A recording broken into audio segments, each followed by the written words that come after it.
Assalamualaikum, jumpa lagi di AKTV ya cuy. Seperti biasa di video kali ini kita gaskan lagi, lanjutan dari cerita Leveling Tuhan.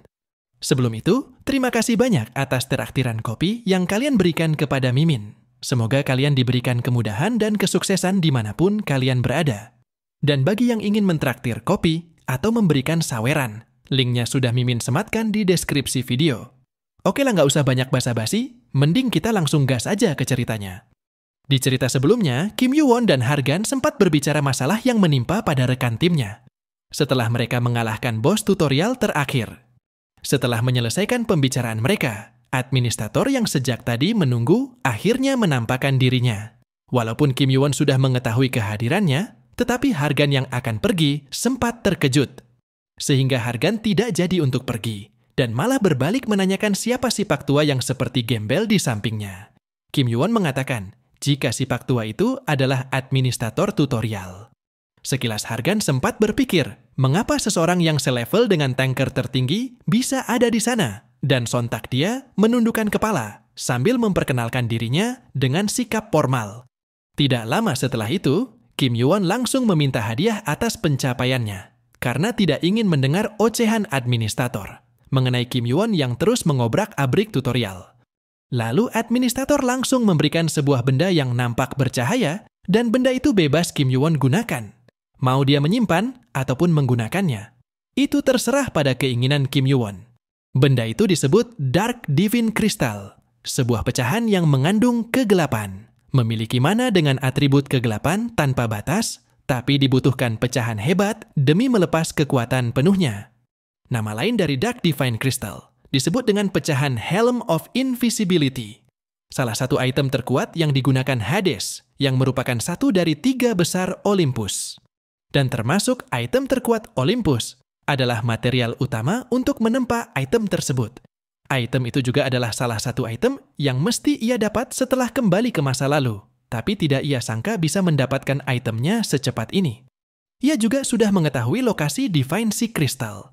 Jadi yang tersisa sekarang tinggal mendapatkan pecahan Lightning Bolt. Sembari menjentikan jarinya, administrator kembali mengatakan, semua persyaratan telah terpenuhi dan mereka akan dikirim langsung ke menara. Tidak hanya itu, yang lainnya juga akan mendapatkan hadiah sesuai poin mereka. Termasuk hadiah untuk Hargan, yang bisa dikatakan cukup bagus, karena berada di peringkat kedua setelah Kim Yoo-won.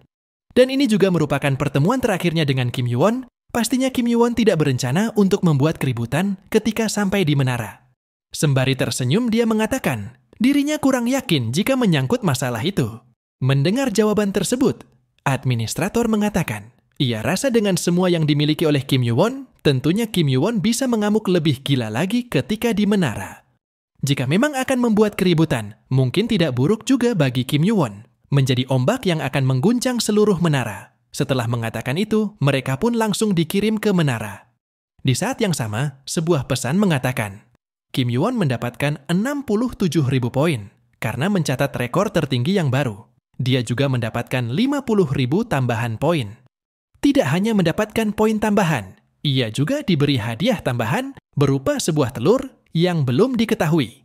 Beberapa saat kemudian, akhirnya mereka tiba di lantai pertama The Meadow of Beginning.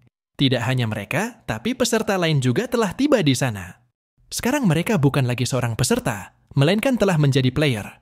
Ia juga melihat ada begitu banyak guild yang ingin merekrut para player baru. Di samping itu, Hargan nampaknya melihat ada beberapa wajah yang ia kenali dari Olympus. Tanpa mempedulikan orang-orang dari Olympus, dia bertanya, apakah Kim Yoo-won tidak ada niatan untuk gabung ke salah satu guild? Dan Kim Yoo-won menjawab dirinya tidak tertarik. Sudah ia tebak, dari awal Kim Yoo-won tidak membentuk tim. Pastinya juga tidak harus gabung ke guild. Dan karena dirinya kalah dalam taruhan, maka akan ia tepati janjinya.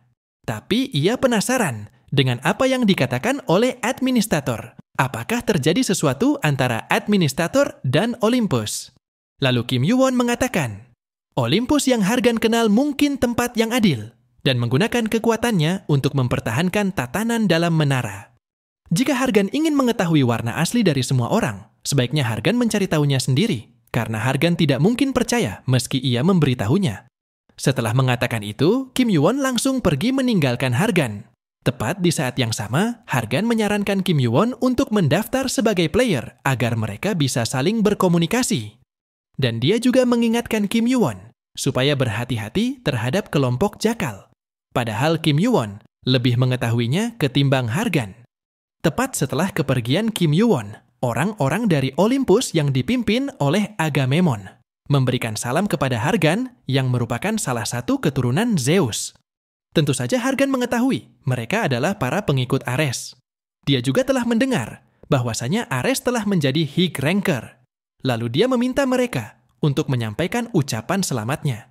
Namun Agamemnon mengatakan, Ares telah memberinya perintah untuk tidak menyampaikan pesan dari Hargan. Sampai Hargan menemukan ibu kandungnya. Sontak dia nampak kesal begitu mendengar pembicaraan yang menyangkut ibunya. Di saat yang sama, Agamemnon kembali mengatakan, seperti yang sudah diketahui, perhatian penguasa langit Zeus kepada Hargan sangatlah kecil, dan bahkan Hargan sendiri tidak mengetahui siapa ibunya. Mendengar perkataan yang seolah merendahkannya, membuat Hargan menjadi semakin kesal. Tetapi Agamemnon meminta Hargan untuk tidak melakukan tindakan gegabah. Dia yakin Hargan pasti memahami bagaimana kepribadian Ares. Perkataan yang dia katakan seolah ingin menghindari keributan yang dia buat sendiri terhadap Hargan. Sehingga Hargan berpikir bahwa yang merendahkannya bukanlah Agamemnon, melainkan Ares jika dirinya menyentuh salah satu bawahannya. Mungkin hubungannya dengan Olympus akan menjadi suram. Lalu dia meminta mereka untuk pergi dari hadapannya. Tetapi sebelum pergi, Agamemnon menanyakan, siapa orang yang bersama dengan Hargan? Dia mengatakan bahwa Kim Yoo-won semacam teman bagi dirinya. Sementara itu, Kim Yoo-won saat ini tengah menuju ke suatu tempat seorang diri. Lebih tepatnya dia tidak sendiri, karena ia telah diikuti oleh 20 orang dari kelompok jakal.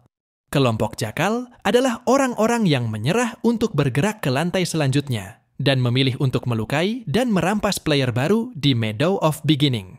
Mangsa kesukaan mereka adalah orang yang bukan anggota guild manapun, dan mereka menyebut masa setelah tutorial dengan sebutan masa panen. Karena setelah tutorial akan ada banyak player baru yang masih pemula. Berbeda dengan Kim Yoo-won, bahkan tanpa menggunakan Cinder Eyes, dia telah mengetahui ada yang mengikuti dirinya hanya dari persepsi stat yang ia miliki. Tapi menurutnya mereka adalah sasaran bagus untuk menguji kemampuan steal dari item Dark Divine Crystal. Setelah diikuti cukup lama, mereka telah memastikan tidak ada guild yang mengikutinya. Tetapi mereka merasa ada yang aneh dari penampilan Kim Yoo-won. Untuk meyakinkan anggota yang lain, bosnya mengatakan, tidak sadarkah mereka, item yang dipakai mangsanya itu adalah item jackpot bagi mereka. Sangat disayangkan jika mereka tidak memangsanya. Namun ketika akan memangsanya, tanpa disadari Kim Yoo-won sontak menghilang dari pandangan mereka. Dan tiba-tiba sudah menghabisi satu persatu anggota mereka dari belakang. Sontak mereka langsung bersiap, begitu melihat anggota lain dihabisi satu persatu. Ketika pandangan mereka tengah fokus kepada satu mangsa. Namun mereka seketika dibuat panik karena tidak dapat melihat musuh yang melakukan serangan. Hingga mereka berpikiran, Kim Yoo-won hanyalah umpan untuk mengelabuhi mereka dari belakang. Di tengah kepanikan mereka, bosnya menggunakan kemampuan Falcon Eyes untuk melihat siapa yang menyerang mereka. Namun ketika mengetahuinya, dia sempat tidak percaya. Seorang player yang baru masuk menara seperti Kim Yoo-won bisa menggunakan kemampuan steal. Saking paniknya dia sampai tidak menyadari, Kim Yoo-won tiba-tiba menangkap dan menghantamkannya ke tanah. Sebelum sempat dia bereaksi. Sontak dia langsung gemetar ketakutan, tanpa mengetahui siapa Kim Yoo-won. Dia mengira bahwa Kim Yoo-won adalah player dari lantai atas, padahal ia tahu player lantai atas akan menerima hukuman jika ikut campur di lantai 1. Lalu Kim Yoo-won mengatakan, ada beberapa pertanyaan yang ingin ia tanyakan. Dirinya juga akan melepaskan pria itu jika menjawab pertanyaannya dengan jujur. Tetapi si pria itu malah mencoba untuk berontak dengan memerintahkan bawahannya supaya menyerang Kim Yoo-won. Padahal hanya dia yang tersisa di tempat itu, dan alhasil Kim Yoo-won memberinya sebuah tebasan, hingga membuatnya tidak memiliki pilihan selain menjawab apa yang akan Kim Yoo-won tanyakan. Sontak pria itu nampak terkejut begitu mendengar Kim Yoo-won menanyakan keberadaan orang yang bernama Mu Won-chun. Lalu pria itu menanyakan, dari mana Kim Yoo-won bisa mengetahui tentang nama tersebut? Tanpa menjawab pertanyaannya, dia sontak tersenyum sambil mengatakan, sepertinya ia mendapatkan jackpot di percobaan pertama. Dan singkat cerita, Kim Yoo-won saat ini sudah berada di kawasan sentral, sedang menikmati waktu santai di sebuah tempat makan. Ia merasa beruntung bisa mendapatkan informasi dengan cepat, sehingga ia memiliki waktu untuk bersantai.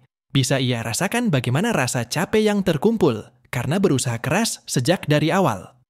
Ia juga tidak mengetahui, entah dunia seperti apa tempat semua temannya tinggal. Setelah dirinya kembali ke masa lalu.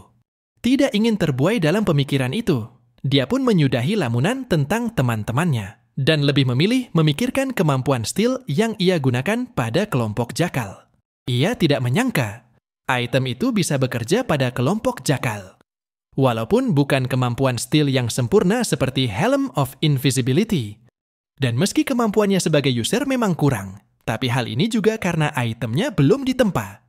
Jika kekuatan dari pecahan ini bisa diperkuat, maka kemampuan stealth hanyalah sebuah kemampuan sampah.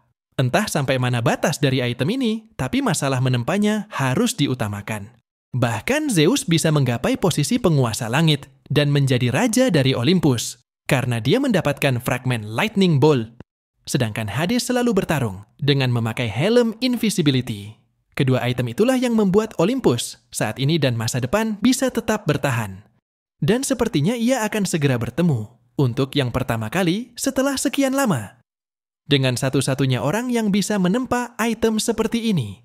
Singkat cerita, setelah melakukan pendaftaran sebagai player, Kim Yu-won langsung pergi ke salah satu wilayah tempat tinggal si penempa yang akan menempa item miliknya. Di perjalanan ketika mencari tempatnya, dia tiba-tiba dicegat oleh seseorang dengan cara menodongkan sebuah pisau. Namun belum sempat orang itu meminta barangnya, Kim Yu-won sudah lebih dulu menangkis pria tersebut, hingga membuat semua rekannya langsung berdatangan ke sana untuk menolong pria itu dengan membawa berbagai senjata. Lalu dengan cepat, Kim Yu-won langsung memberikan pukulan pada si pria botak yang lebih dulu datang ke arahnya. Bahkan hanya dengan tangan kosong, Kim Yu-won mampu menjatuhkan mereka semua dalam sekali gerakan. Dan akhirnya ia menemukan tempat si penempa, tidak jauh dari para sampah yang baru saja menyerangnya. Karena tempatnya terlihat sepi, dia mencoba masuk ke dalam untuk menemui orang yang ada di sana. Mengira bahwa yang datang ke sana adalah orang yang dikenal, si penempa langsung keluar untuk melihatnya. Tapi yang ia temui adalah orang yang tidak dia kenal. Melihat equipment yang dipakai Kim Yu-won, si Pak Tua mengira bahwa Kim Yu-won tersesat karena terlihat seperti orang asing. Melihat gerak-gerik Kim Yu-won, sontak membuat si Pak Tua seakan curiga, hingga dia dengan tegas menanyakan siapa yang telah mengirim Kim Yu-won datang ke tempatnya. Untuk meredakan amarah si Pak Tua, Kim Yu-won langsung memperlihatkan sebuah bola yang membuktikan bahwa dirinya cuma player yang baru sampai ke lantai 1. Setelah melihat bahwa Kim Yu-won belum pernah menyelesaikan satu pun lantai, membuat si Pak Tua percaya dan langsung meredakan emosinya. Tanpa banyak basa-basi, Kim Yu-won langsung menunjukkan item miliknya dan menanyakan apakah si Pak Tua bisa menempa item tersebut. Tentu saja si Pak Tua mengetahui item itu dan ia juga bisa menempanya. Hanya saja ia penasaran dari mana Kim Yu-won mendapatkan item tersebut. Sontak dia seakan terkejut begitu mendengar Kim Yu-won mendapatkan item itu dari hadiah menyelesaikan tutorial. Jika dipikir-pikir, harusnya tutorial masih dalam proses. Membuat si Pak Tua lebih penasaran berapa lama Kim Yu-won menyelesaikan tutorial. Lalu Kim Yu-won mengatakan dirinya menyelesaikan tutorial dalam waktu 5 hari. Dan dirinya juga merupakan peringkat tertinggi. Mendengar yang dikatakan Kim Yu-won, si Pak Tua sempat berpikir, pantas saja Kim Yu-won memakai pakaian mahal di tutorial pertama. Sudah jelas jika Kim Yu-won bukanlah orang biasa. Lalu si Pak Tua mengatakan, untuk sekarang dia hanya bisa menyuling item itu. Jika menggunakan material murahan hanya akan merusak itemnya, Kim Yu-won membutuhkan material yang bisa mengatasi kekuatan kristal. Tapi apakah Kim Yu-won yakin ingin mempercayakan item itu kepada dirinya, meski setelah melihat kondisi setiap item di tempatnya? Sontak si Pak Tua kembali emosi. Begitu mendengar Kim Yu-won ingin mempercayakan itemnya, tanpa merasa takut apabila dirinya membawa kabur item itu. Sesaat Kim Yu-won melihat salah satu pedang ciptaan si Pak Tua, ia berpikir keseimbangan pedangnya sangatlah sempurna. Tentunya pedang itu tidak bisa didapat cuma dari material yang bagus dan usaha keras. Pedang itu sepenuhnya hasil dari pengalaman dan kemampuan seorang blacksmith veteran. Lalu dia mengatakan penilaiannya terhadap pedang itu kepada si Pak Tua. Si Pak Tua bisa merusak pedangnya dan membuat gagang yang buruk. Tapi si Pak Tua lupa mengacaukan keseimbangan pedan itu. Mendengar penilaian yang sempurna dari Kim Yoo-won, sontak membuat si Pak Tua tertegun untuk beberapa saat. Secara mendadak, si Pak Tua sontak tertawa senang sambil memuji kemampuan Kim Yoo-won. Dan pada akhirnya, si Pak Tua bersedia untuk menyuling item miliknya, tetapi dengan satu syarat yang harus Kim Yoo-won penuhi. Yang mana Kim Yoo-won harus merahasiakan tempat item itu disuling dan juga kebenaran soal itemnya. Tentunya Kim Yoo-won menerima syarat yang si Pak Tua berikan. Lalu singkat cerita, saat ini Kim Yoo-won telah bertemu kembali dengan Hargan di sebuah tempat makan yang ada di sekitaran lantai 1. Hargan mengatakan, sekitar 5 hari ke depan dirinya berencana menaikkan level di wilayah luar, sekaligus ingin meningkatkan kerjasama tim mereka. Mendengar apa yang akan Hargan lakukan, Kim Yoo-won langsung mengajak Hargan bekerja sama dengan dirinya untuk membereskan organisasi Jakal sampai ke akarnya. Menurut Hargan, menemukan organisasi mereka cuma masalah awal. Tapi ia rasa hal ini bukanlah pekerjaan yang bisa selesai, cuma dengan 10 orang dengan timnya. Namun Kim Yoo-won mengatakan bahwa pekerjaan ini akan dilakukan oleh mereka berdua. Dirinya akan memberitahu waktunya pada lusa nanti. Jika Hargan tidak mau, maka ia akan melakukannya sendiri. Dengan konyolnya Hargan langsung menghabiskan makanan yang ia makan, sambil menerima ajakan Kim Yoo-won. Setelah menghabiskan makanannya, ia pun memutuskan untuk pergi, karena harus menghemat waktu bersama timnya, demi bisa bekerja sama dengan Kim Yoo-won. Beberapa saat setelah kepergian Hargan, Kim Yoo-won langsung berbicara pada seseorang, yang ia tahu telah menunggunya semenjak bertemu dengan Hargan. Sembari berpindah ke tempat Kim Yoo-won, dia langsung memperkenalkan dirinya, yang merupakan anggota dari Olympus, yang tidak lain adalah Agamemnon. Langsung ke inti pembicaraannya, Agamemnon mengajak Kim Yoo-won untuk bergabung ke Olympus dan melayani Ares sebagai tuannya dengan jaminan mereka akan mempersiapkan apapun yang Kim Yoo-won inginkan. Menurut Agamemnon, tuannya Ares berbeda dari seorang rendahan seperti Hargan, yang bahkan tidak mengetahui siapa ibunya sendiri.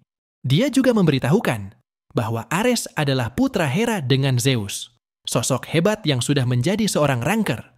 Menjadi bawahan Ares lebih baik ketimbang bekerja sama dengan ampas seperti Hargan. Namun belum selesai dia membanggakan tuannya dengan cara menghina Hargan. Kim Yoo-won sontak memukul meja dan meminta Agamemnon untuk diam. Lalu Agamemnon menanyakan apakah Kim Yoo-won menolak tawaran yang ia berikan. Sembari bangkit dari tempat duduknya, Kim Yoo-won mengatakan dirinya tidak berencana untuk berhubungan dengan pihak manapun. Bahkan dirinya juga menolak ajakan langsung dari Hargan. Tapi apa yang Agamemnon katakan tadi tentang Hargan, berani mengatakan tidak mengetahui ibunya sendiri, orang rendahan, dan bahkan menyebut Hargan ampas. Asal kau tahu Zeus dan Hera adalah orang tua Ares, bukan orang tuamu, ucap Kim Yoo-won yang sontak membuat Agamemnon nampak kesal. Jawaban dirinya cuma satu, yaitu dirinya menolak untuk bersama dengan rendahan ampas seperti Olympus. Sontak Agamemnon tertunduk diam setelah mendapatkan penolakan yang bahkan menghina harga dirinya. Lalu dia menanyakan kepada bawahannya mengenai jumlah anggota Jakal yang bisa dia panggil saat ini juga. Bawahannya mengatakan, saat ini Jakal sedang melakukan persiapan. Dengan nada marah, Agamemnon bertanya kembali, apakah mereka harus melakukan persiapan cuma untuk menghabisi satu player? Menurut bawahannya, Kim Yoo-won mampu mencatat rekor bersejarah dalam tutorial, bahkan mengalahkan Hargan. Apakah dengan mengandalkan beberapa orang, kelompok Jakal mampu mengalahkan Kim Yoo-won? Dirasa, jika saran dari bawahannya cukup masuk akal, dia pun memerintahkan mereka untuk menyiapkan 100 orang anggota Jakal. Begitu masa panen telah selesai, maka di saat itulah mereka akan menghabisi Kim Yoo-won. Pikirnya yang seakan tidak terima dan ingin membalas penghinaan Kim Yoo-won. Apakah yang akan terjadi setelahnya? Tetap nantikan bagaimana kelanjutan ceritanya hanya di AKTV. Apabila ada yang ingin mentraktir kopi, link sudah disiapkan di deskripsi. Semoga terhibur dan sampai jumpa di lain waktu.